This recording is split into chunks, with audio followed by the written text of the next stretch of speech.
The Bond, Connecting Through the Space Between Us, by Lynne McTaggart. Narrated by Karen White. Copyright 2011 by Lynne McTaggart. This unabridged audiobook is published by arrangement with Free Press, a division of Simon & Schuster Incorporated, and was produced in the year 2011 by Tantor Media Incorporated, which holds the copyright thereto. Prologue. One chilly Saturday morning, I was standing in a drafty auditorium watching one of my daughters in the midst of a dress rehearsal for her drama class's annual production. A talented actress, she had been chosen for the lead part during the auditions, but a few weeks before the dress rehearsal had been shunted to a more minor role. I had never been able to discover the reason for the change, and my daughter refused to talk about it until one of her friends let slip that when a new director took over, another 13-year-old girl had lied about her acting experience in order to persuade him that she should be given the part that had been assigned to my daughter, her best friend. When I tried to raise this tactfully with her mother, another spectator that day, she cut me off and shrugged. "Well, that's life," she replied airily. "Isn't it?" I was taken aback, but I had to admit she had a point. Certainly, that's the life we grown-ups have designed for ourselves. Competition makes up the very warp and woof of the societies of most modern developed countries.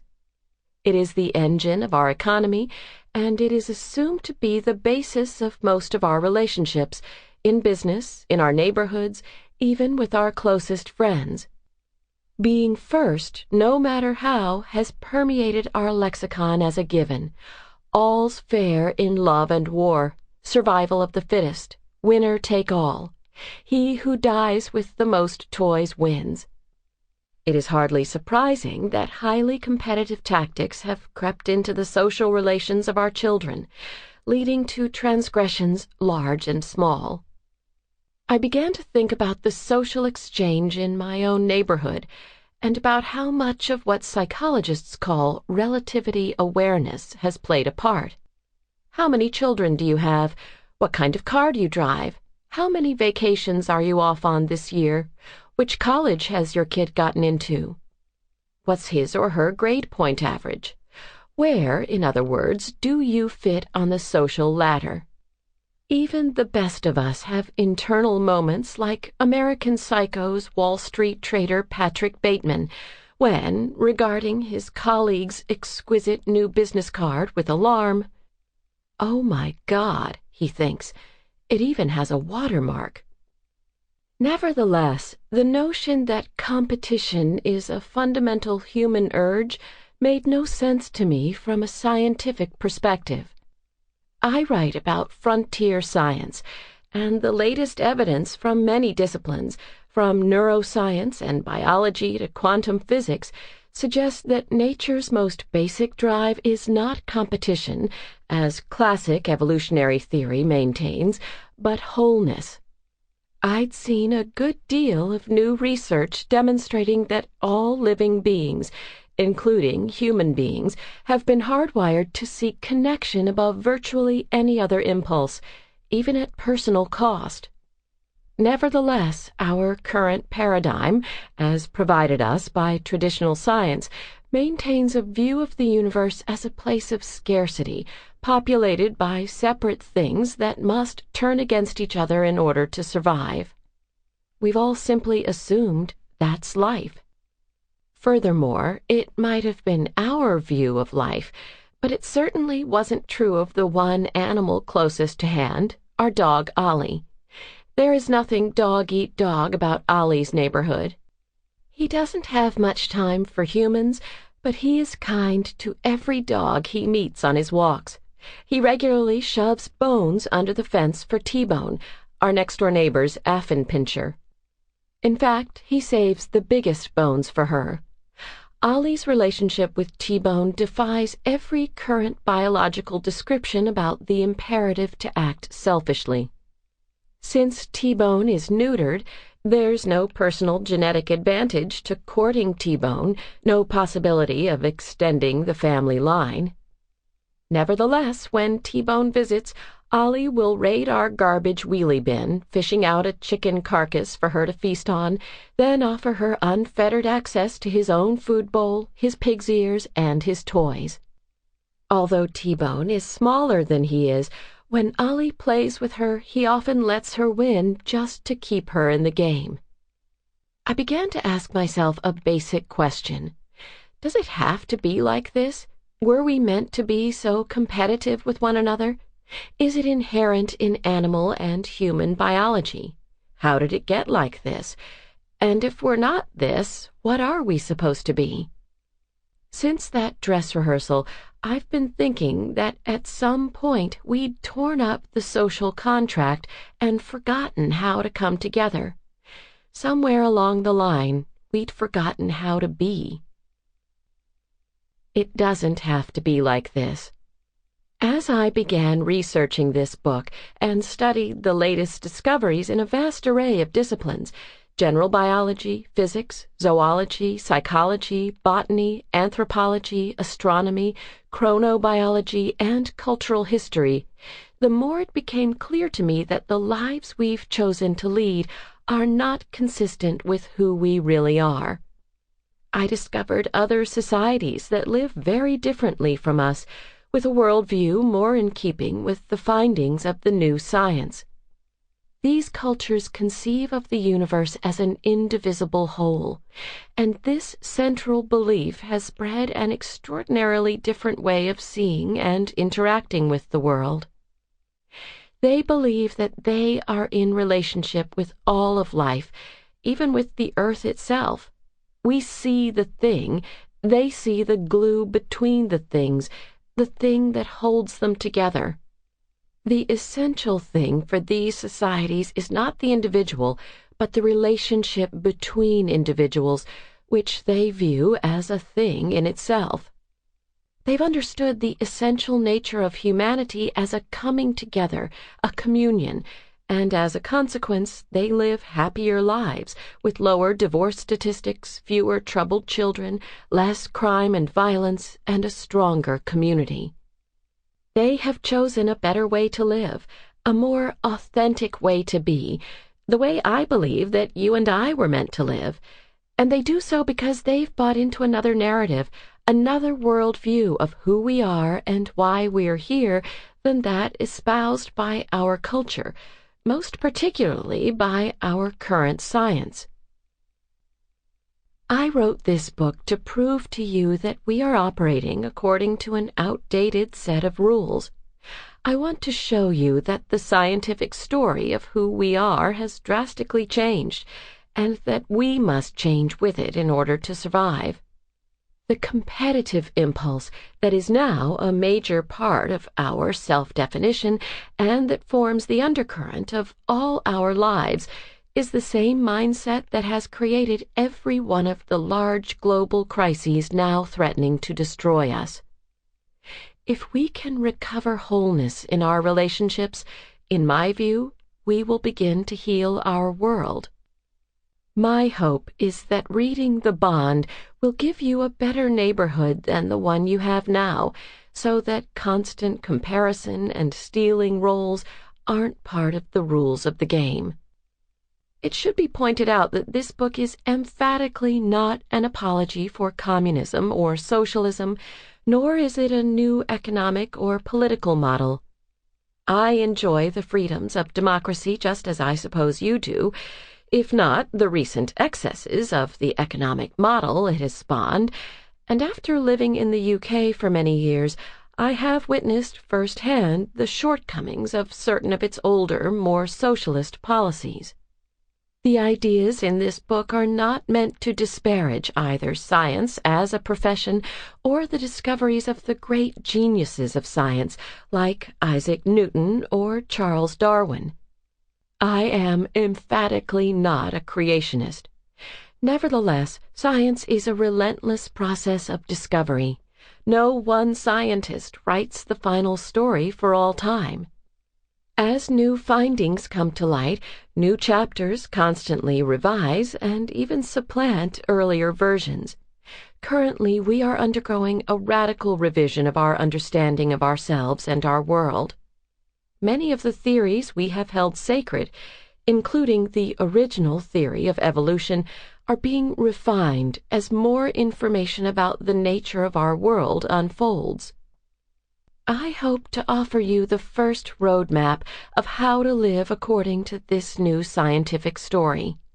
I aim to give you a fresh way of seeing the world from a wider perspective, a new way of relating to other human beings, a new sense of community, a new and authentic purpose, something better than envying your neighbor's watermarked business card.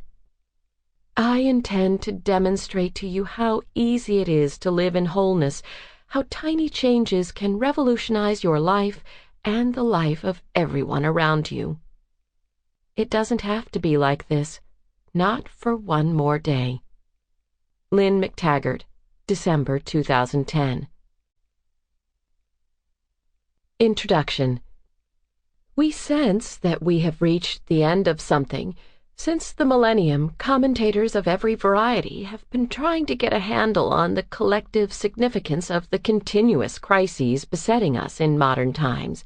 Banking crises, terrorist crises, sovereign debt crises, climate change crises, energy crises, food crises, ecological crises, man-made and otherwise.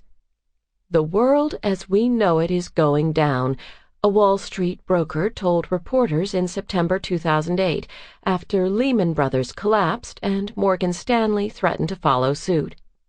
It is the end of capitalism as we know it, declared the filmmaker Michael Moore when the American auto giant General Motors filed for bankruptcy. It is the end of our dependence on fossil fuel, announced President Barack Obama about the Deepwater Horizon oil rig explosion. It is the end of nature, wrote Bill McKibben in his book of the same name. It is the end of oil, wrote the journalist Paul Roberts in his book of the same name. It is the end of food because it is the end of oil, declared Roberts in his follow-up book. For those who take stock in the Mayan long count calendar and the apocalyptic significance of 2012, it is the beginning of the end of the world. But the crises we face on many fronts are symptomatic of a deeper problem, with more potential repercussions than those of any single cataclysmic event. They are simply a measure of the vast disparity between our definition of ourselves and our truest essence. For hundreds of years, we have acted against nature by ignoring our essential connectedness and defining ourselves as separate from our world. We've reached the point where we can no longer live according to this false view of who we really are. What's ending is the story we've been told up until now about who we are and how we're supposed to live, and in this ending lies the only path to a better future. In this book, I have an audacious mission: to revolutionize the way you live your life. This book is going to rewrite the scientific story you've been told about who you are, because the current version has reduced us to our lowest common denominator. At this very moment, you live contrary to your truest nature. I hope to help you recapture your birthright, which has been sabotaged not only by modern society, but more fundamentally by modern science.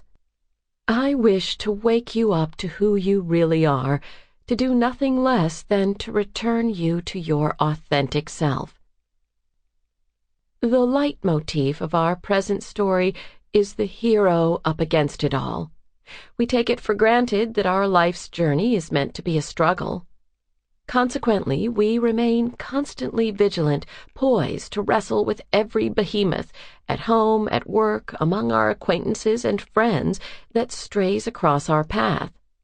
No matter how pleasant our lives, the vast majority of us maintain a stance of operating contra mundi, with every encounter some sort of battle to be fought, against the co-workers who seek to usurp our jobs or promotions, or the students who raise the bell curve against which we are judged, against the people who take our subway seat, the shops that overcharge us, the neighbors who have a Mercedes when we drive a Volvo, and even the husband or wife who has the temerity to insist on maintaining an opinion that is different from ours.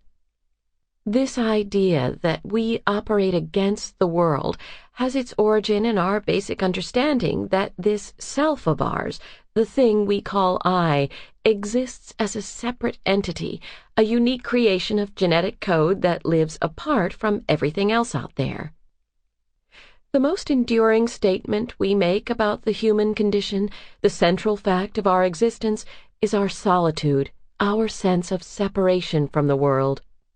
We regard as self-evident that we exist as self-contained, isolated beings, living out our individual dramas while everything else, other atoms and other cells, other living things, the land masses, the planets, even the air we breathe, exists as something distinct and wholly separate.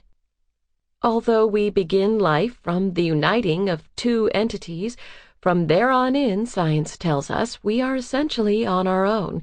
The world is the irrefutable other, carrying on impassively with or without us. Our hearts, we believe, beat finally and painfully alone. This paradigm of competitive individualism offers us a view of life as a heroic struggle for dominion over hostile elements and a share of strictly limited resources. There's not enough out there, and others may be fitter than we, so we have to do our damnedest to get hold of it first. A multitude of influences, religious, political, economic, scientific, and philosophical, writes the story that we live by. Nevertheless, most of the big ideas we have about the universe and what it is to be human derive from three revolutions: the scientific revolution, or the Age of Enlightenment, and the two industrial revolutions of the 18th and 19th centuries, which transformed the cultural and socio-economic conditions of the West into our modern developed world.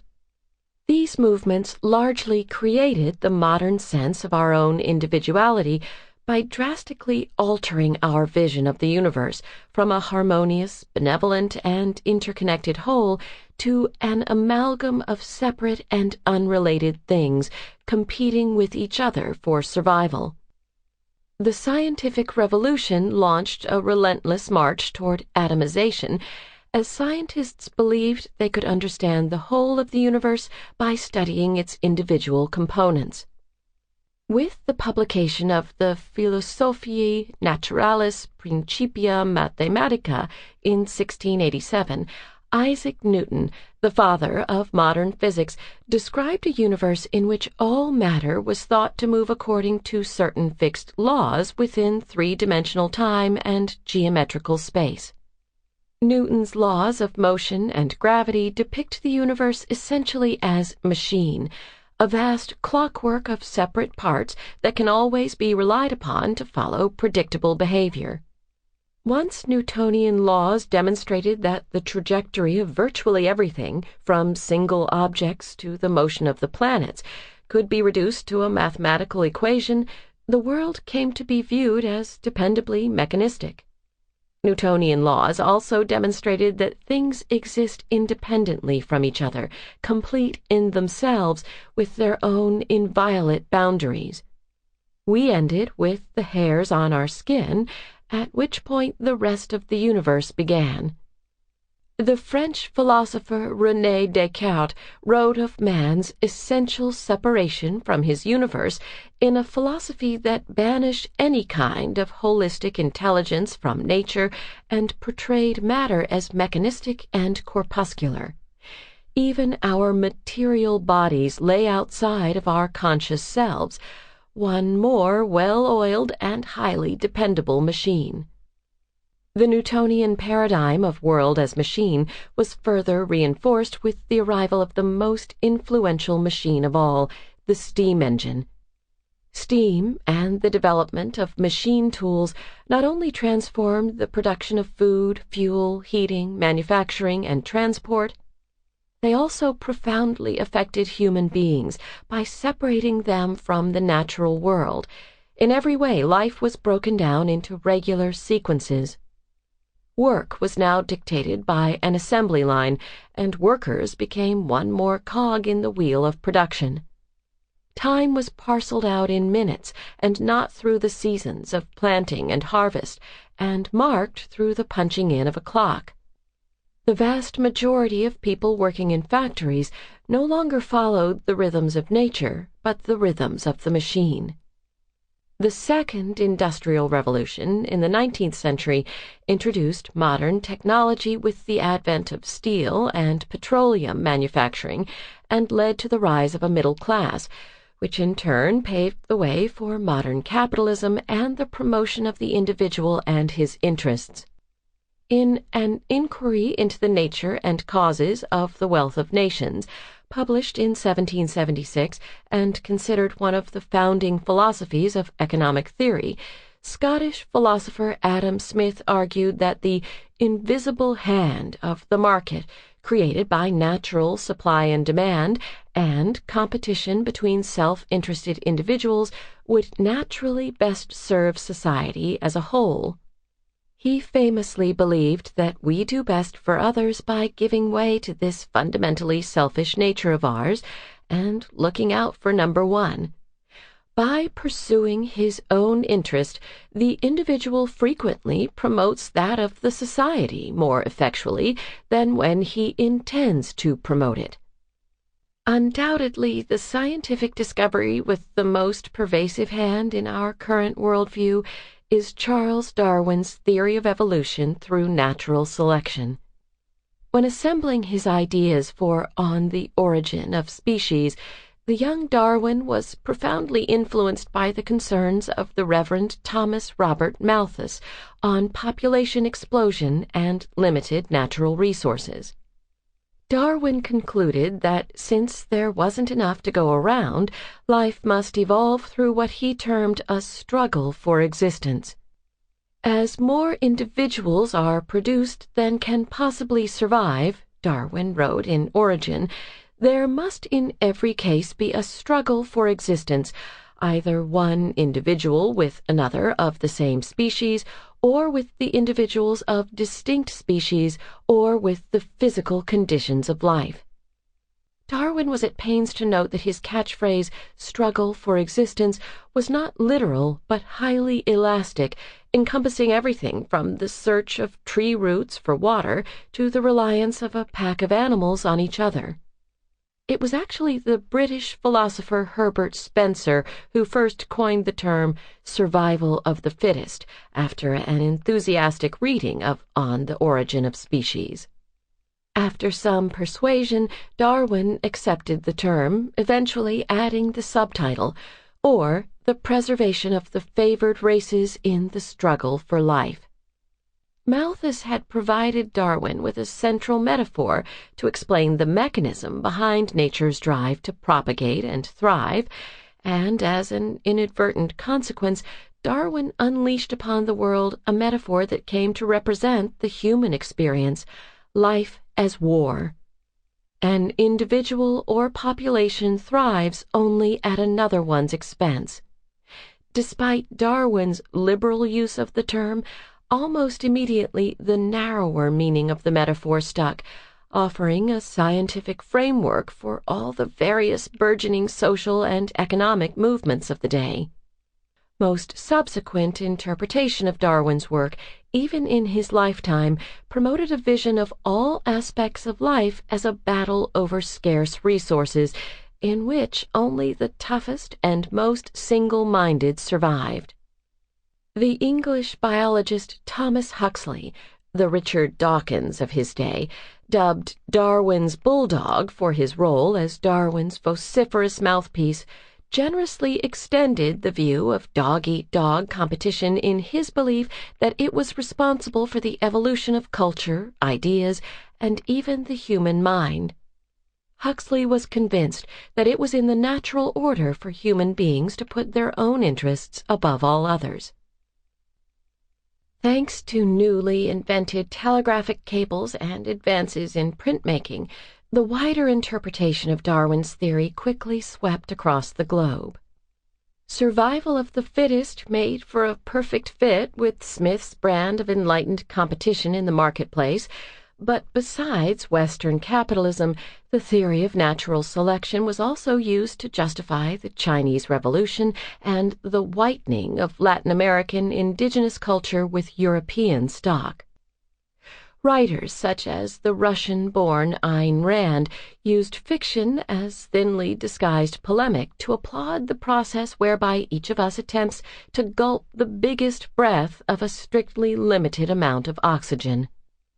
The metaphoric representation of life as a race to the finish line has been used as intellectual justification for most aspects of modern industrialized society, which regards competition as society's perfect shakedown mechanism, separating out the economically, politically, and socially weak from the strong. The winners have a right to winner-take-all because the human race as a whole would benefit from it.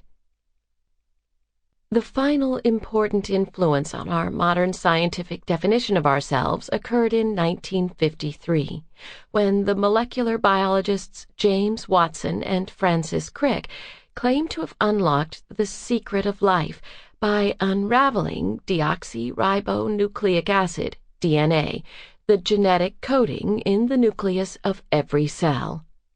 Thereafter, many scientists came to believe that within the coiled double helix lay every individual's lifelong blueprint.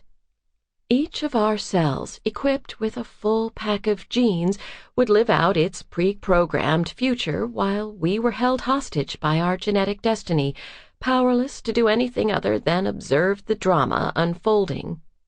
As with every other kind of matter, the human being had also been atomized, reduced, in a sense, to a mathematical equation.